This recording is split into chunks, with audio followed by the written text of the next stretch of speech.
Boker Tov. Nous avons parlé de Parashat Kedoshim, Kedoshim Tiyu, Ki Kadosh Ani Hashem. Quand on a mis une comparaison à Kedoshim, on a mis comme référence à Kadosh Baruch Hu. Hier, on a mentionné dans le Shiur les paroles de Rabbi Yosef Irigaz, qui nous dit qu'un juif qui veut être Oved Hashem, il a besoin d'avoir deux textes devant ses yeux toujours. Le premier, Verasita Yashar Ve'atov Be'ene Hashem. Faire ce qui plaît à Hashem, pas ce qui te plaît à toi. Pas rien que ce que tu as décidé que c'est bon. Comment Hashem Yitbarach va agir à propos de la mitzvah que tu fais, ça c'est le premier pasouk. Et le deuxième c'est Kedoshim Tiyu Ki Kadosh Ani. Avec ça, j'ai dit que j'allais expliquer l'idée de Sfirat HaOmer. On a une halakha intéressante dans Shulchan Aruch, Siman Taf Petet Seif Bet, qui nous dit que la Sfirat HaOmer Tzarich Kol Echad Ve'echad Lispor Be'atzmo. Chacun est censé à compter lui le Homer. Les poskim expliquent que pour le Shulchan Aruch, ce n'est pas comme toute la Torah. Dans toute la Torah, si j'entends Kiddush de quelqu'un, je suis acquitté. Même si j'entends Shema et j'ai envie de me faire acquitter, je suis acquitté. La Chazara, elle a été faite pour les gens qui ne savaient pas prier. Je suis acquitté. Toutes les berachot, on est acquitté, même si on n'a pas prononcé, rien qu'on a entendu, on a voulu se faire acquitter par la parole de l'autre. Mais pour la Sfirat HaOmer, il faut que tu comptes toi. C'est le seul endroit où il n'y a pas la notion halakhique de Shomer Keroni, où celui qui entend ne peut pas se faire acquitter. Ça, c'est l'opinion du Shulchan Aruch. Le Mishnah Berurah amène d'autres poskim que pour eux, même là, on peut se faire acquitter. Bon. Mais d'après Shulchan Aruch, c'est ça la halakha. Et la question qui se pose, puisque Shulchan Aruch considère que la Sfirat HaOmer aujourd'hui, c'est Midei Rabbanan, c'est même pas Minatora, pourquoi je ne peux pas me faire acquitter si j'ai pas mentionné moi le compte?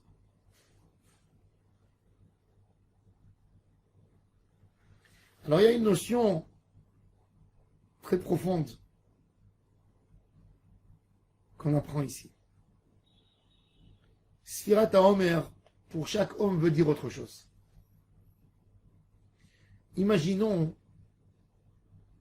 deux personnes qu'on leur a promis une récompense dans 10 jours. Il y a un, on lui a promis $1 million. Et il y a l'autre, on lui a proposé $100. Celui qu'on lui a proposé $1 million, il s'attend à $1 million. Tous les jours, il compte, il attend. Le rêve, il est grand. Qu'est-ce que je vais faire avec? Où je vais investir?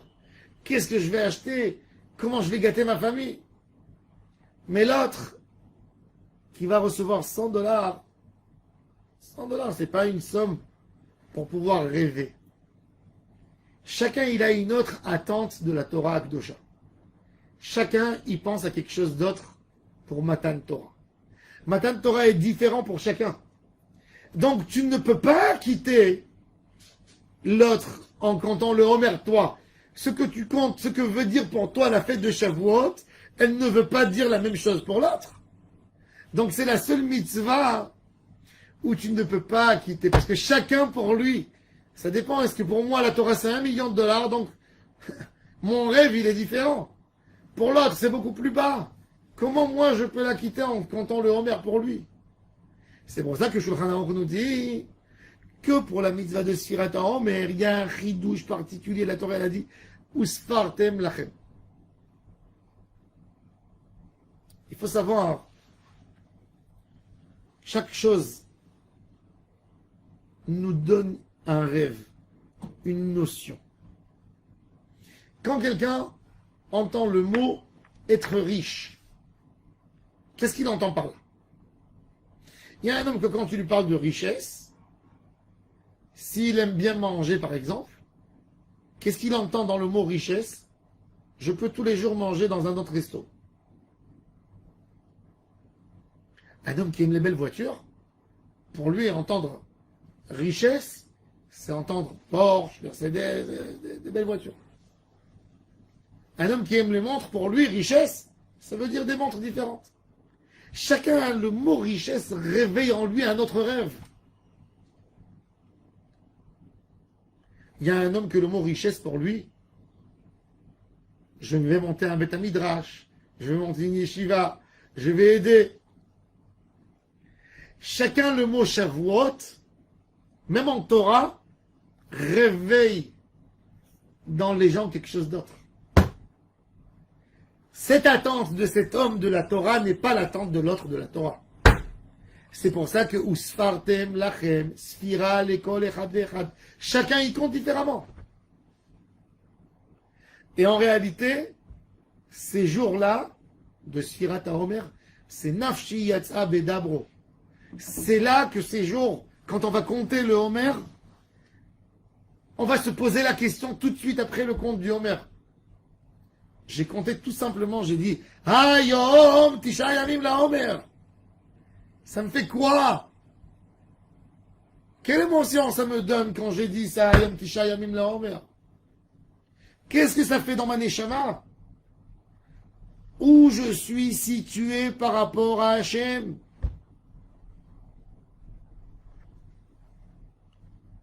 C'est pour ça que nos sages,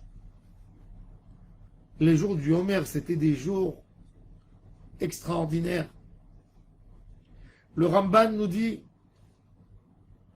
que Sfirat HaOmer, c'est pas des simples jours. Il dit Sukkot, la fête de Sukkot, on a Shmini Atzeret. La fête de Pessah, on n'a pas Shmini. Il dit le Ramban, le Shemini Atzeret de Pessah, c'est la fête de Shavuot. Et tous les jours de Sfirat HaOmer qui sont entre Pessah et Shavuot, ils ont une Kedusha comme les jours de Chol HaMoed.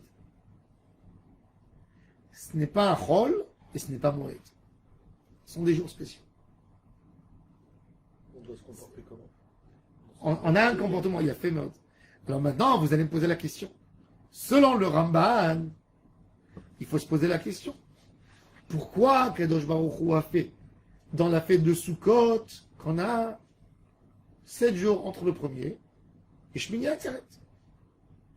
Et pourquoi dans la fête de Shavuot on a 49 jours?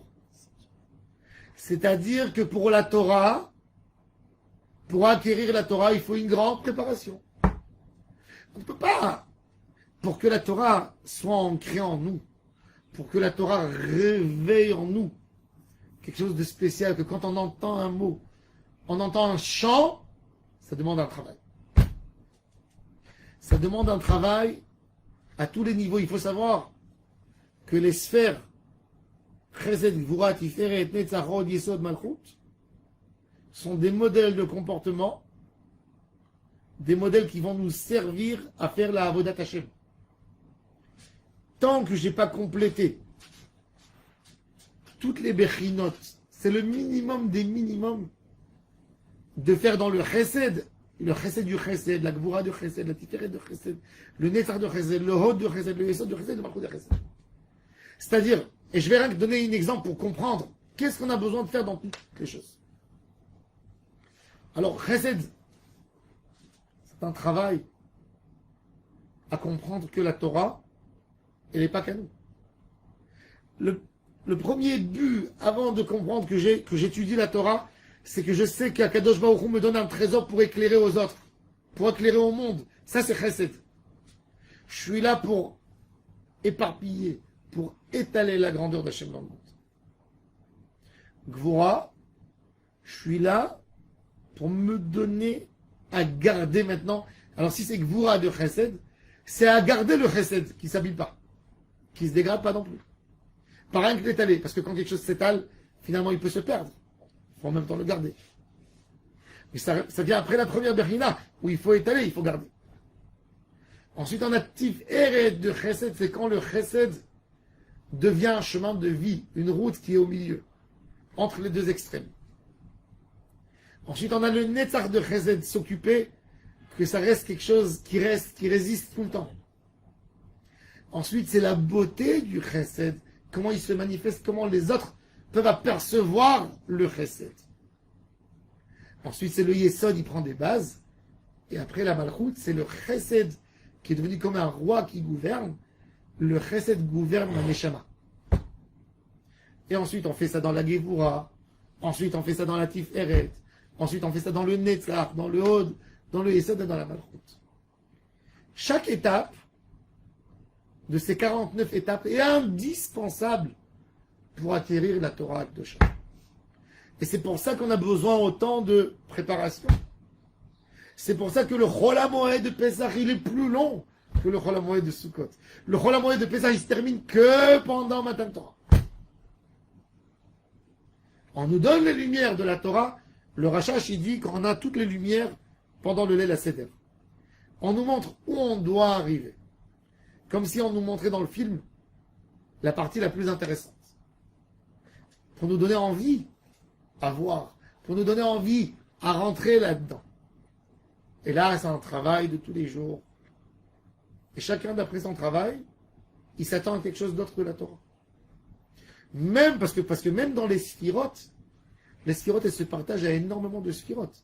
Par exemple, je peux avoir Gvura de Chesed, mais je peux avoir Chesed di Gvura de Chesed. Et je peux avoir Gvura de Chesed di Gvura de Chesed. Et ça, chacun d'après son travail, il a raffiné plus et plus et plus et plus. Et c'est pour ça que la Sfirat HaOmer ne peut pas être une règle générale. Elle dépend de chacun de la qualité du diamant, comment tu l'as taillé, comment tu l'as nettoyé, comment tu l'as coupé, où tu l'as posé, où tu l'as présenté. Et chacun de nous peut arriver, et ça c'est un cadeau d'Hashem Yitbarach. Ces jours-ci, c'est un cadeau que Kadosh Baruch Hu nous donne. Il ne faut pas perdre ces jours. Chaque jour, il faut prendre quelque chose. Chaque jour, il faut voir la mida du jour. On est aujourd'hui le 9e jour de Homer. On est quoi? 9e jour du Homer, c'est Gevura de Gvura. La force de la force. Une force, elle se perd. Des fois, tellement on est fort qu'on se casse. Un homme fort, il vit par les faibles. Mais des fois, il est tellement puissant qu'il a tué tous les faibles autour de lui. Donc, il ne peut plus résister non plus. Il faut garder. Alors, il faut faire quelque chose, une avodat Hashem. Que j'ai quelque chose. David HaMelech, il dit, j'ai tué mon Yetzerara. Mais je l'ai laissé aussi pour me battre tous les jours. Sinon, je n'ai plus aucun tikkun à faire dans ce monde. C'est que vous regardez que vous. Et ça, c'est une bechina qu'on doit comprendre. Et chaque jour, faire sa avodat Hashem par rapport à ça. Quand nos sages nous ont dévoilé les sphirotes, c'est pour nous donner en fin de compte une clé très simple. Si on connaît les 7 bases du Chesed jusqu'à la Malchut, alors on peut comprendre quelle avodat Hashem on a à faire chaque jour du Homer. Chaque jour du Homer, on a une avodat particulière à ce jour. Aujourd'hui, on est Gvura des Gvura. Depuis ce soir jusqu'à demain soir, on sera Tif Eretz di Gvura. On va voir comment on peut mettre la Gvura sans nous déstabiliser dans notre vie, dans notre quotidien de tous les jours. Et ainsi de suite.